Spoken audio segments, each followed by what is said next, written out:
decision in the cases of two former Douglas County school students finally reached by the state Supreme Court. Brooke Higgins and Sienna Johnson are both charged with conspiracy to commit first-degree murder in an alleged plot against Mountain Vista High School last year. Denver 7's Mark Boyle has been looking into this decision. Both are charged as adults, Mark. That's right. A legal expert that we spoke with tells us this could help their case by moving it to juvenile court. What this makes this case so interesting here is that we still haven't learned so many of the details or why their bonds were set so high at $1 million each. And after today's Supreme Court ruling, we won't be learning about either of their mental health histories in court.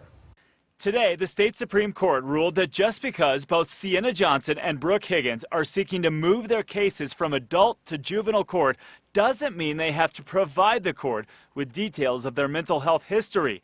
The ruling also saying a trial court can't order a state mental health assessment to a juvenile. I think it's the right decision with respect to the statute. As I said, there's nothing in the text of the statute to require that this information be made available or that the defendant subject herself to a psychological evaluation. Ian Farrell, who's an assistant professor at DU's Sturm Law School, says not only will this ruling have an impact on these two cases, but future juvenile cases too. He says had the court ruled the other way, juveniles would have had to pay a cost of providing potentially incriminating information just to move their cases from adult to juvenile court. I can imagine a juvenile or the juvenile's lawyers deciding not to take that risk and therefore run the other risk, which is that you are found guilty as an adult and have a much higher penalty than you would if you were found guilty as a juvenile.